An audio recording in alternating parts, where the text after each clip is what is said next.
Welcome to the What Now podcast, where we document our journey through chiropractic. Our goal is to give you, the new chiropractor, our firsthand experience in running a principled, cash-based practice right out of school. Join us as we bring you real perspective, lessons learned, and the leading names in the profession as we build the practices of our dreams. Yo, everybody. What is up? Welcome back to another episode of the What Now podcast. Spencer and Zach back in the booth. Zach, tell everybody who we have today. We're bringing you an awesome guest. Yes, we are. Yes, we are. So today we are joined by the one and only Dr. Abby Sirovica. Little backstory. We had to hit re-record. I didn't know how to pronounce her last name. So Dr. Abby Sirovica, super excited to have her on. She's one of the coaching members of Dr. Elise Rigney's program, Chiro Intensive, but a little more insight into Dr. Abby. Her and her two girls, ages 7 and 10, are up in Battle Creek, Michigan. She's been in practice now as a chiropractor for the last 10 years, coming up this fall, as well as 7 years in her own practice. She went to Palmer Davenport back in October of 2014 is when she graduated. She owns 2 family chiropractic offices, Grassroots. They have 2 locations. She also is the owner of Grassroots Cafe, St. Maria Properties, GR Holdings LLC, Grateful Properties LLC, and she's also CACCP certified. She's a heavy pediatric and prenatal office. She's also worked with Olympic athletes and is even beginning to work with NFL athletes. That's why she stays in the gym, I'm sure.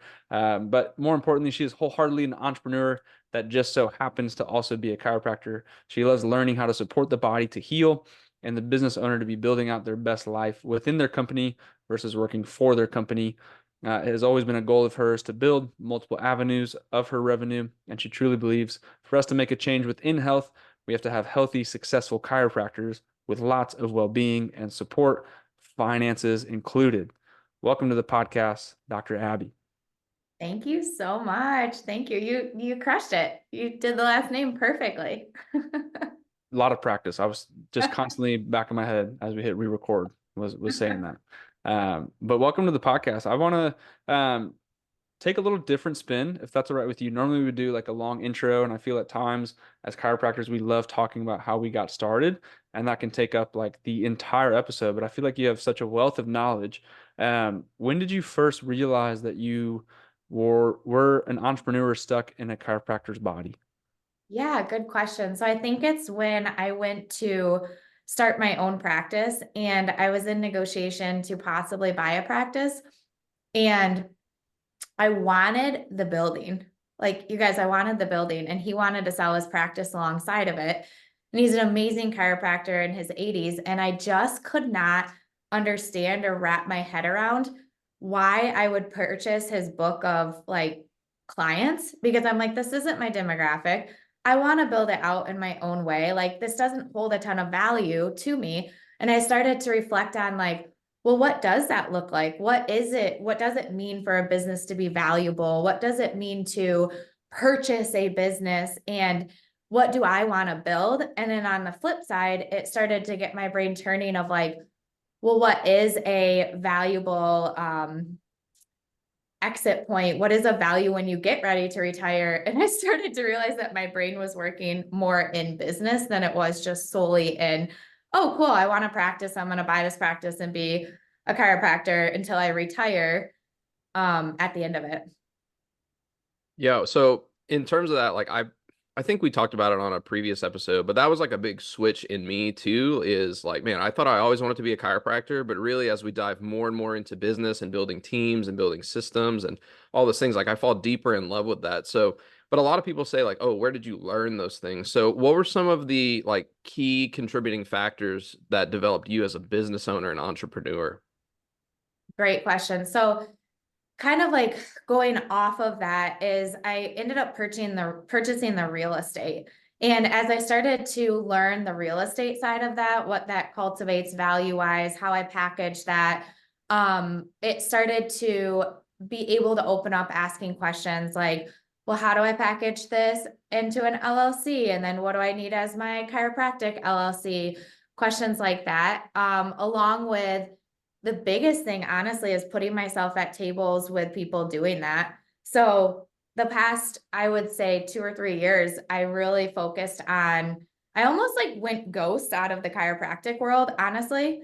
And all of my time was spent with people that owned multi-million dollar businesses, like you name it, different businesses, or just sitting down with business owners. So I was the only chiropractor in the room, in a lot of rooms, whether it was like docs or like plumbing or construction or whatever, you name it. And starting to look at it like, what can I soak in as a sponge of how to run profitable and really good businesses? And then came back into chiropractic, like, oh my gosh, you guys, there's a whole world out there Mhm. that we can learn from and implement to create better systems.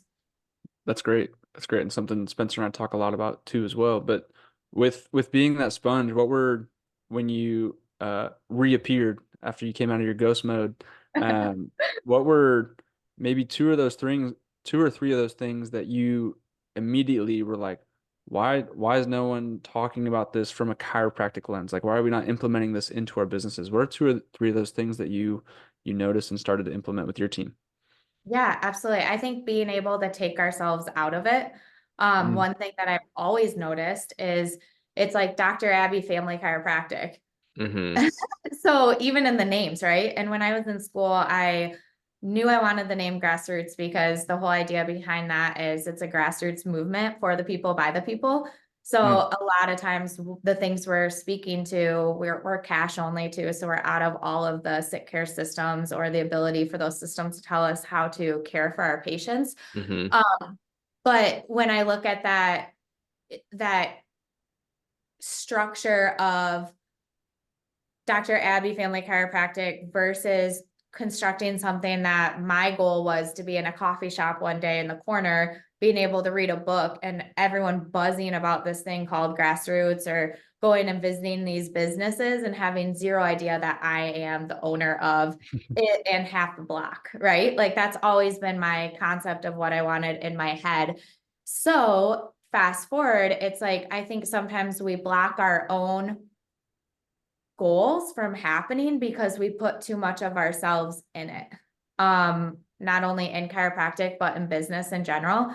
And a lot of times that's just moving from for me, it's like moving from a small or lack-minded approach on it because we probably know better, into more of an abundance or um bigger than us concept. Like when the dream's bigger than us, then we don't put all the importance into it being about us, if that makes sense. Yeah, Hmm. so true.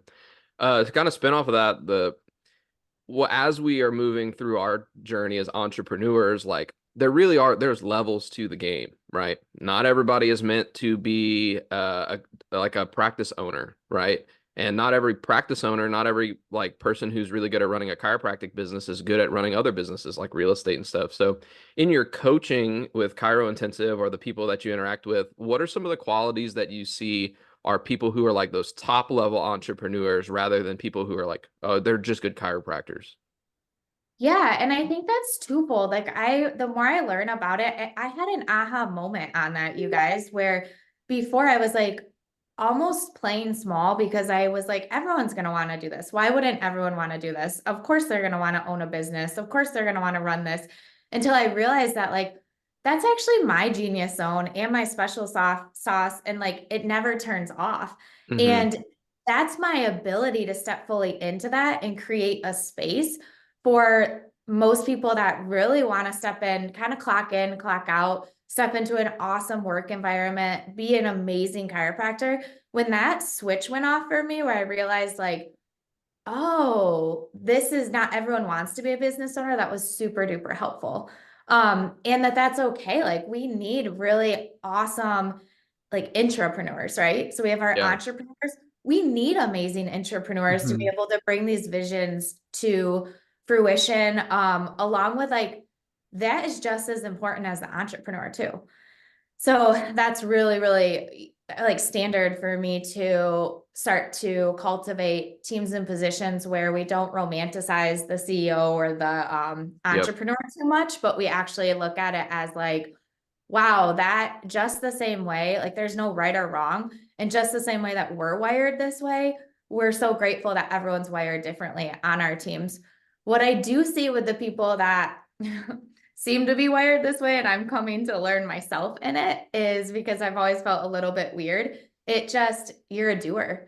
Like you are able to continually step through the fear and do, and you're constantly needing to grow. Like if I'm not growing, I physically feel like I'm suffocating. And I'm like, most people, like, I almost wonder what it would be like to come home and be able to like make a meal and watch Netflix or something, because I don't. Like I can tell you the last time I turned the TV on, right? And my brain just never stops. Like from sun up to sundown, it doesn't stop. And you're exactly right. Like I was just talking to my amazing friend who's a DO this morning. We were talking about it's always next levels. It's next levels in business. It's stepping through that fear. That feeling will never go away. It'll just be on a bigger level. Yep.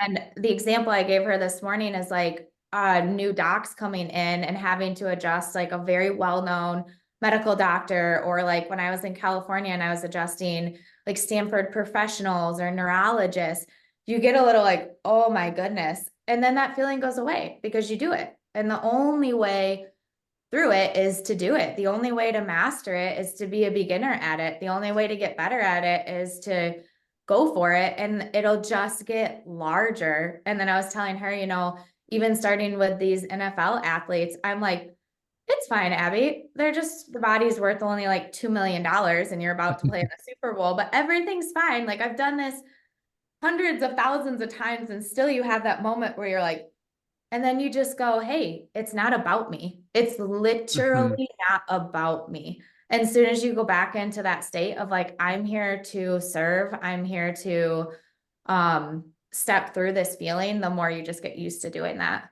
So entrepreneurs are able to do that, and it freezes a lot of people. And for us, we're like, let's go.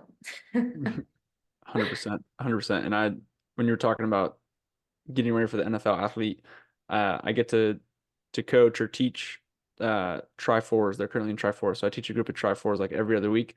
And I don't know about when you were at Palmer Davenport, but it's like a common theme at Parker where like when you're setting up to do an adjustment and you're kind of like, I don't want to say like playing with it, but you're just like trying to get the right feel and trying to like really, and it's like, dude, you got to the right spot. Like just go for it. Just do it. But we kind of beat around the bush, and it's funny because I was like, what are you doing? And I was like, oh wait, I used to do that same exact thing where now it's just like, oh, I found the subluxation, boom, good to go. Let's move on to the next one. But you're totally right with doing it. With that said, building those habits or just doing it, what are some of those non-negotiables as now a successful entrepreneur? What are the non-negotiables in your morning routine or in your daily routine that you're like, I have to implement these things to have a successful day? Oh my gosh, I love this question. And the more I learn, the less I know. But what I do know is that just like working out, just like nutrition, just like lifting, usually it's very simple. We want to overcomplicate it or overthink it. It's very simple things done consistently with discipline. You know what I mean? It's like the answer is actually super simple. It's just consistently doing it. And Right. it's no different with moving you forward. So some things that have been huge needle movers for me is setting and revisiting those like structured out goals. So a 3-month, 6-month, 12-month goal, and being able to set that. If it doesn't get put in your calendar, doesn't get written down, usually it just won't get done. Or human nature is like we push it off. So as simple as that sounds, that will change your life if you put it in your calendar. Like, okay, this is blocked off for going over my next quarter goals at the end of quarter 1, right? The next 3 months, here's the goals, and looking globally on what you want to accomplish this year, what you want to accomplish in your 3 years, your 5 years, and your 10 years, and working back, including, but not limited to, your exact day of non-negotiables.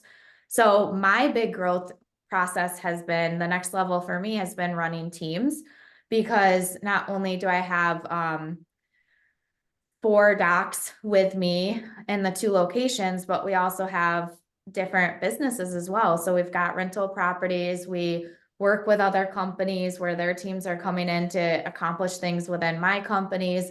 We have the cafe restaurant, which is ran solely because it has an amazing leadership team in place. I do like nothing. I'm like a silent, but as much as nothing, like on the back end, there's a lot of the somethings, right? Mhm. So being able to say, if we're going to accomplish this, we have to touch point with each of these things, and to shift from that day, that feeling of accomplishment used to be me adjusting 50 patients and pouring in and being like beast mode off to a lift. And now my day might be 3 hours of this, right? Like podcasting, meetings, touch pointing with my leads. So my non-negotiables are listed in a note in my phone. It's that easy. You can post-it note it to your iPad. You can put it in a note and pin it to the top, but it lists out like 10 minutes of the Bible, 10 minutes of meditation, goes into read over your like global goals. And then it goes into, these are your 5 people you're touch pointing with. You're going to get on monday.com or some sort of app, look through your list. If it doesn't get written down, it's going to take up mental space and it'll just get float away. So when it comes up, write it down. My process is really quick into a note. And then later on, I put it into my like CEO Monday app. So I'm just reading through those. And then there's a list of things that have to be accomplished. And those are things that I'll start working on, because I just got done reading Traction and they talk about rocks. Like if you guys have read it, right? Yeah. So we have, Familiar, haven't read it, but familiar, yes. yeah, we have those things that we have to, if we fill it with everything else, they'll never Mhm. get in. So we get those needle movers done. And then for me, I'm to the point, like when you have a payroll and a team of whatever, 30 plus people, a lot of it's realizing what you need to delegate off at this point. If it can get delegated off, it does. That way I can keep my time and energy into more visionary, like global energetics. Yeah. So yeah. I have so many follow-up questions, but I think the most pertinent one to keep this conversation going is I'm reading 10x is easier than 2x, and it talks about your 80/20. What are some of the 80% tasks that you delegate? And then who do you make sure that you delegate them to? Obviously, it's the right choice, but like, can you give us some examples of 80% tasks that you're doing that you can delegate? Yeah, so I love that. So if I'm understanding correctly, the 20% is Have you the read 20% 10x is that easier? moves yeah, it's been a while. Yeah, so the 80/20 is 20% is the thing that actually moves you forward. The 80% is the thing that keeps you working. So Yeah, like for us as practitioners, 80% for everyone who's the CEO most likely is going to be adjusting people, like the mhm, actual patient care, right? It's the thing that it's the work, but it's not the leverage, right? yeah, yeah. So one thing that helped me is literally writing down the things that I do in a day, and Mhm. then taking it through just as simple as that. Like honestly, Spencer, like if I don't have to be doing it, it needs to be done, down to grocery shopping, down to grabbing, like running errands. And I am to the point where like I had to kind of swallow that I do have an office manager and I do have a personal assistant and a virtual assistant and people to offload. But until you get there, we're our like biggest block with that, honestly, because Mhm. some of the things that I delegate off are any calls, any structuring, any emails. So even if it's something that needs to go out, it takes me a fraction of the time to read over and edit than it does to create it, right? Yep. Different things I even love to do, like swag. I found someone that on my team that loves to do it as well, gave that up.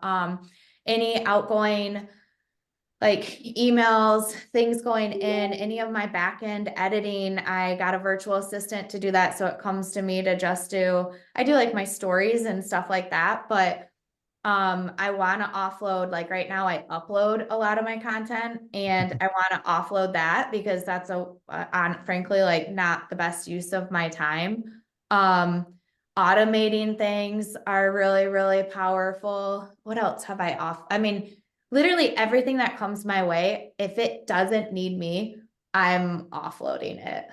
Yeah. That's what everybody says, right? It's just Yeah. like doing less is actually giving you the space to do more. Like, oh my gosh, the best thing ever is like that. We don't grocery shop anymore. Like we just Yeah. Instacart, like get them delivered. Like it's the best like $4 that I spend every single Yeah. Yeah. Yeah. Yeah. and like that. Laundry is a huge one. Like that, it's just Mhm. awesome, like to not have to do like these small things. To spin off of that, it takes a lot of people to do those things, right? And so, what are some qualities that you look for in people when you're looking to build your team? And how do you know that they're a good fit for your vision?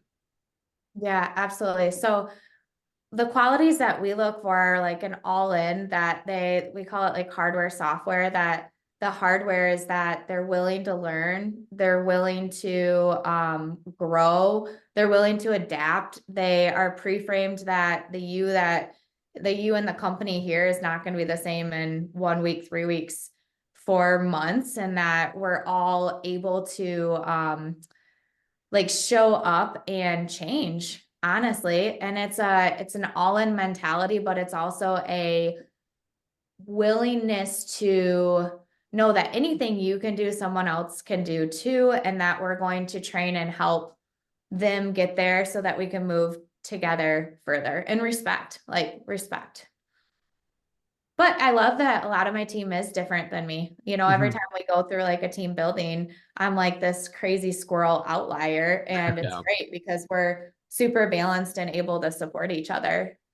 That's one thing I'm curious of is obviously I'm sure you've done a handful of interviews is how do you pick out someone that is in a growth mindset? Because it's one thing to, ask them questions. Is it an intuition? Are there specific questions you're asking? Is there a history? What goes into finding out if they're growth minded? That's a great question. So a lot of ours do seem to, it's almost that whole thing of like when you become the energy that you're looking to attract. Like I feel like a lot of times people will come to us and you're like, whoa, this is awesome. And it feels synergistic, but the conversations with them are like how they respond to discourse. I think that's like a really, really awesome thing. How they respond to working with other companies, other professionals. And you can low key ask those questions of see how they'll respond, like, oh, yeah, they shouldn't be doing that. Or like, oh, yeah, I've never heard of that. However, you know that they have like a more open-minded way to look at that as well. Um, yeah, it is difficult though. I won't lie. Mhm. Like building teams are difficult in the sense of always knowing the right answer, but I think that's the whole point is you never know the right answer. Yeah. You're just like season, reason, or lifetime. And 9 times out of 10, if you choose the air quotes wrong answer, you actually are gonna get the nugget of knowledge that you needed to be a better leader to know how to filter those things out in the future.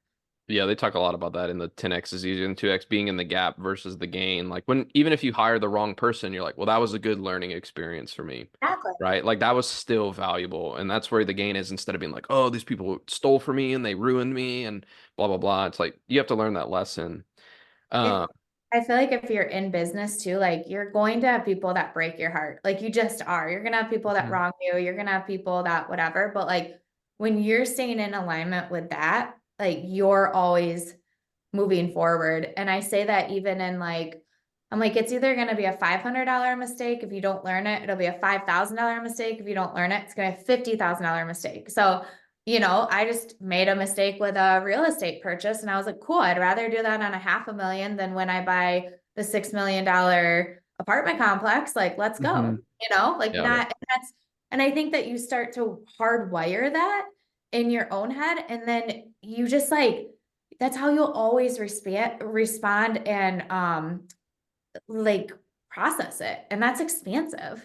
right. I think one thing I've really tried to hone in on is I think especially early on being in that not necessarily scarcity mindset, but it's really easy to think super, super short term, right? And how you were just talking like, well, I'd rather do that now for this quote unquote like smaller purchase rather than in a while, when I'm making that big purchase. And I think one big shift for me over the last couple months has been, okay, I'm going to be doing this, not necessarily like adjusting, 8 shifts a week, but I want to be in business for 25, 30, 40 years. Like this mistake now, I'm going to learn from it, we're going to overcome it, and I'm going to refine it. And I'm sure I'll make a different mistake in 10 years and continue to do the same thing. What were some of those mistakes early on in regards to the chiropractic office or business that you're like, you learned a lot from, but you're also like, man, I really hope no one else makes that same mistake. I think in the beginning was always too slow to like add help on, right? To offload the things that I didn't need to be doing, and that's scary. And it will continue to feel scary to you because it's new. So being able to do that sooner, to say like project, and you'll get more used to it the more you do it, guys, of like knowing, okay, it's going to take me X amount to train time wise, and I'm going to prepare and act as if before I need it. Because if you need it, it's already too late. Like you need that front desk, you need that next doc. So to be able to project that. The other thing is not having meetings in place, or like a tempo to our office, like meeting structure. I didn't have a good team meeting, like way to quantify touching base with them. I also way overpaid some of my first associate. So being able, because I was just so grateful, right? Like, and I hadn't felt the back end of the cost of being in business and the things that you will have to pay for, even though it seems like you're like, oh, I'm doing great and I want to change chiropractic and I want the most well-paid associates and and then you're like, okay, cool. There are ways that you can structure this where they are well compensated, but you can also take care of them. And we have an obligation to run really healthy companies so that they have long-term jobs. So being able to set up a team structure where they're growth oriented and they're able to grow with the company versus outgrow the company. So that was a huge mistake that I am still navigating through and learning from, but talking to and learning those systems before would be huge. Yeah, what are some of the this is the biggest thing that I struggle with right now is our team meetings. Like I feel like me as a leader needs to do some work in development so I can run some better team meetings. What are some of the touch points that you have like for your team meetings that you find are super important? Yeah, so our one-on-one is we have like, it actually goes out the week before with questions. And some of those questions are like, what are the thing you're most proud of the past week or month or whatever your cadence to that meeting is? What's something that can improve? Touch pointing with them as people. Like if you're anything like me as entrepreneurs, like I can walk in, my honey and I, it's like walk in, boom, let's go, all work, all shop, let's go all the time. And my team was like, yeah, like you just like don't even really say hello. And I'm like, oh, I forgot. Cause I'm not like, hey, how was your weekend? Did you watch the Super Bowl? Like, I'm like, I crushed out 7 new business ideas, a back end and a funnel, like I'm just my brain, but it like learning how to better support them and better be very vulnerable and say like, how am I doing? How is this doing? Cultivating an environment for them to feel like they can give you that feedback, and then starting to learn how to balance support and autonomy versus them feeling micromanaged or left alone, Yeah. right?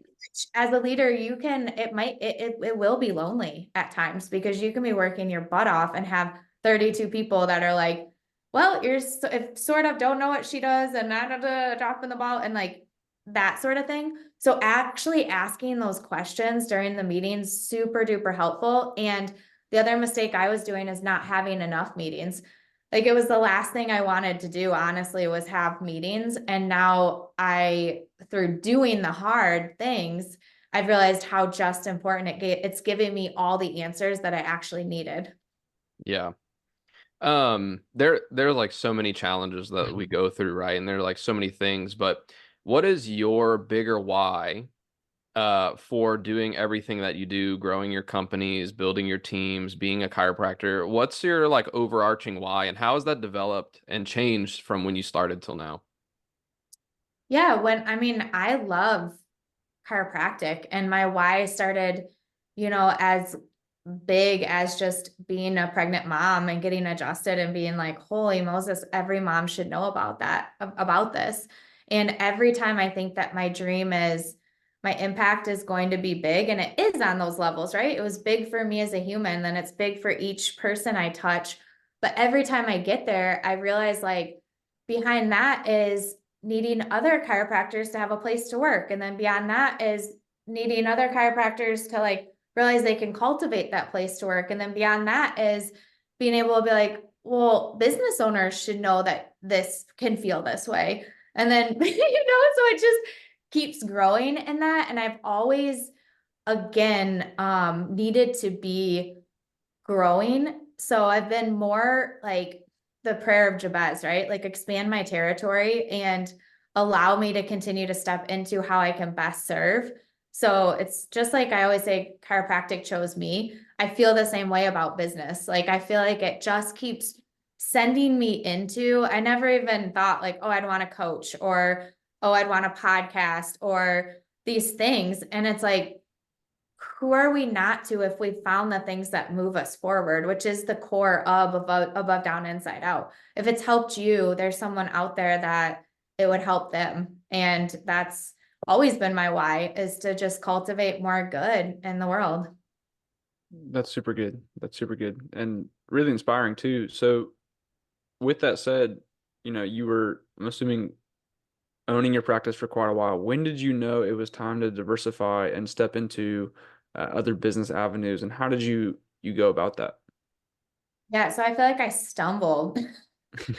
You're stumbled into more and more. So even my properties, I like buy the house, live there with my girls as a mom, I don't love like saying single mom because I feel like it's like takes away power from it. And I love everything about being able to step into that role and have co-parents and stuff. But I'd buy a home and I'd flip it inside out. And then instead of selling it, I'd buy the next house and then turn that into a rental and build onto it.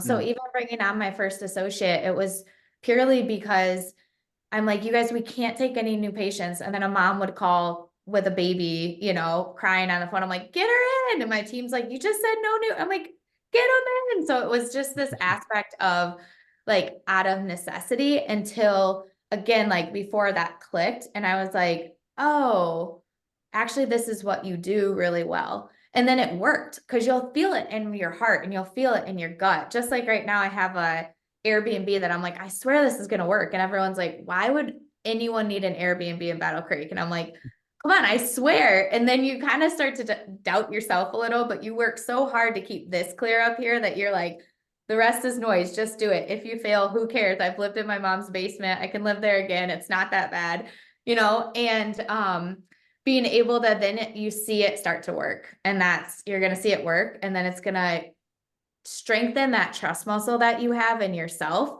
so that your next crazy idea that there's a probability that it'll work. And then your next crazy one, it's going to work until you're like so certain of it that it becomes second nature to you. Have you guys ever seen like the hierarchy of consciousness? Kind of. I've A seen lot a of different few. ones. Yeah. Tell me the one that you're talking about. Is it the David Hawkins It's one? so good. Yeah, it's like that whole concept of you first like don't know, that you even don't know. That's Right. the lowest Yeah. level. And then you finally like that you don't know. So at least you have awareness about something that you can change. And then, you consciously are changing the thing until you unconsciously are doing the thing. You've mastered. Yeah. Yeah. So it's that is just like, and then you're like, oh dang, yeah, like I own wait, what?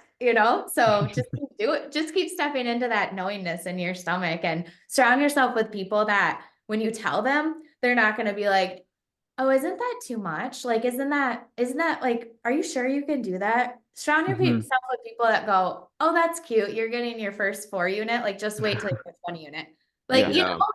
those are the people that now I surround myself with, and it completely changes what you're able to do. And even when I think about that all the time, I'm like, what can I get done in a lifetime versus if I have a team of 100, we can in my lifetime get done what 100 people would do. Yeah. Yeah. Like crazy. Yeah. As a coach, is there a point or like a period where you would advise someone to start to diversify their portfolio versus not?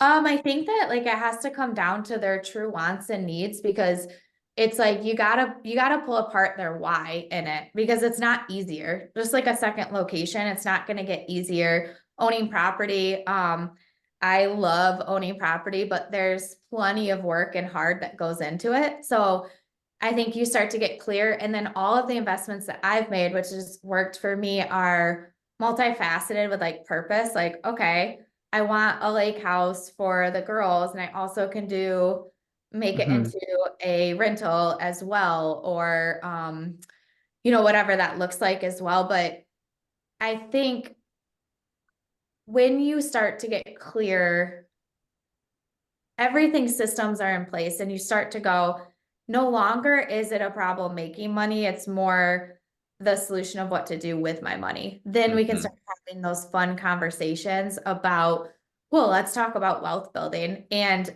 my really good friend just said this the other day. He's like, I don't spend dirty money. I was like, what's that mean? He's like, I don't spend any money that it took me time, energy, blood, or sweat or tears to make. So if it took your energy to make it, you're not spending that. That's going into making more money. When your money is making money, all right, you can grab that Range Rover or whatever you want. And I think that's such a great rule of thumb, because we start to talk about really cultivating wealth building. And those are the times where you're like, okay, like, let's go for a property. Let's break down numbers. And you talk to people that know you're going to save your time and energy. Like, now I can look at a property and break it down in like 2 minutes, like Mhm. down to the nitty gritty. So it's cool. So from the sounds of it, implementing some sort of like delayed gratification, where it's like, oh, I kind of started doing this and now it's time to make that splash purchase. And it's like, well, what is the Range Rover versus this property that's gonna in 20, 30 years just be making even more than the Range Rover? Yeah. That type of stuff. Or think about like, okay, if my Range Rover payment's $800, then take my money. I would have spent whatever you're going to put down on that, or I would have spent $60,000, $80,000 on this car. Well, if I take that and I buy a property that is rent rolling Hmm. 4,200, and the note left on it, plus utilities, plus this, plus that, taxes, whatever, my return on it is anything more than 800, like, heck yeah, have your money, have it going towards something that's actually an asset producing, Hmm. versus liability, and have it just pay for your car. Yeah. So now you got both, but it's at least paid for and building wealth at Yeah. the same time. Yeah. It's So one we can thing. start to flip how we think about it all the Yeah. time. That's one thing one of my coaches has talked about. He's like, biggest reason I got into rental properties and that kind of thing is like I wanted to pay for my kids' private school. He's Yeah. like, and now I've done that. And so now it's like it's not a sweat. It's no longer a stress to have it pay for his kid's school, but now it's like, okay, well, what's the next big thing? It's like, well, I wanted to pay for their college, like their college tuition in a year. I want to make that in rental properties. It's like, wow, that's a really big goal. But with that said, one thing I do want to hit on, because you alluded to it just a bit, is okay, you got a rental property, now it's passive income. And passive incomes mean I never have to work on it and it's just gonna come in. But I've seen your posts where you're like I gotta go resupply the Airbnb or do this type of thing. So for you, what has it been like stepping in where you're adding more work, it can seem like, but I guess the question is, how did you overcome, okay, I'm going to add more to my workload, but it's also not going to add more to my workload, if that makes sense.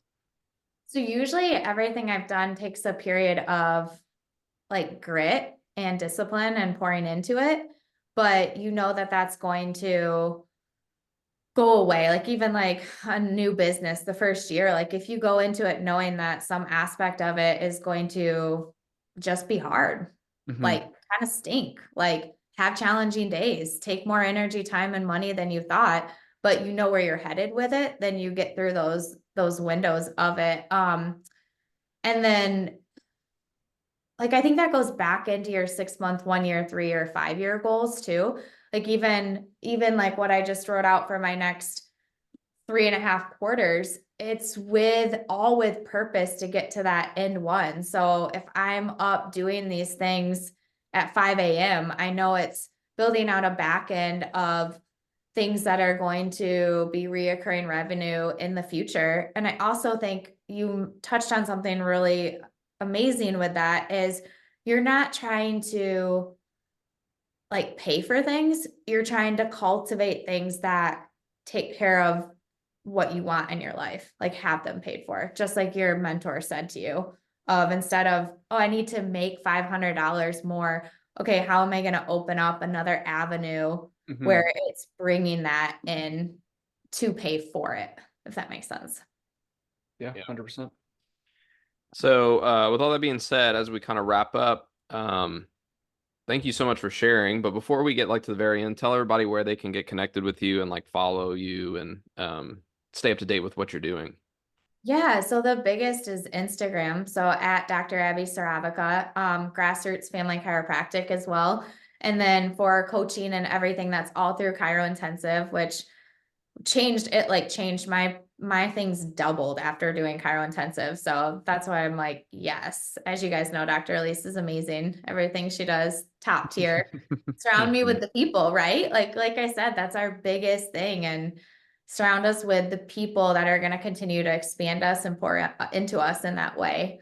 So those would be our main things. And Grassroots Cafe Marshall, it'll link to all the socials on there. Yeah. Chiro Intensive is on both Zach and I's agenda. We're finally at the point where our teams are going to start growing, and so we'll be applying in Q4. So Did you guys know we opened community up? So she just opened community. So you can actually start and then you'll still do the 90-day intensive, but it gives that option for people where they don't have to wait all year, which is amazing. Oh, nice. That's great. Yeah. That's really good to know. My fiance, soon to be wife, she is my associate now, or she works with me in the office. We handle office together now. But she said that you were the one that like led all of her groups and stuff, and that you were absolutely amazing. So I know she's looking forward to this episode. But yeah, okay. So then to finally like wrap up, like what is next for Dr. Abby Sirovica? Like what can we be expecting coming down the pipe for you? Yeah. So really locking and loading in on teams. Yeah. So that I can share that even more. I think that's one of the things that we feel is when you step out, it'll sort of dip sometimes. So getting a really clear clarity on that and in my own yard. So that as well. Globally adding on 2 more Airbnbs. So I'll be able to give you guys feedback on an arbitrage situation along with connecting with my current companies like the cafe and interlinking those. And then online being able to get into, this is the fun part, right? This is what I always deal with is I hate talking when you haven't done it. There's nothing I can't stand more than someone telling you when they've never done it, but being able to show you guys what we talked about, the process of it, right? Like, how do we show the process of it when we're in it? But app development. So the back end of having, I know, right? Like having an app for chiropractic and being able to say like, well, how do we each do that individually to build out reoccurring income in that sense? Because I think that along with AI is where it's going. The ability to change and adapt is the ability to move forward the fastest.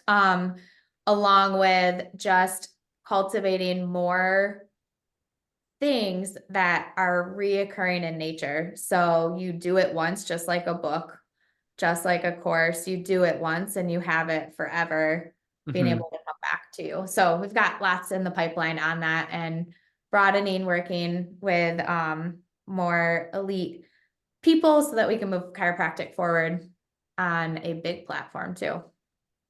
That's awesome. That's really inspiring. I'm excited to see it all come into fruition. Is there any lasting thoughts or a message that you'd want to share with our listeners before we wrap up for the day? Yeah, you guys will hear me say this all the time as we go fast alone and we go further together. So just knowing that like we can do more when we're all united in it, and helping people is actually the whole thing you were looking for, was that right there, was the community and helping each other. That's great. Nice. Well, thank you so much for sharing that. And we are so honored and blessed to have you on the podcast and be on this journey with you. So thanks so much for being on the What Now podcast. Thanks, guys. Appreciate you. Thanks, Dr. Abby. Thanks so much for listening to this episode of the What Now podcast. If you took something valuable away, feel free to share it with a friend, post it on your socials, or give us a 5-star review. We'll see y'all next time. Peace.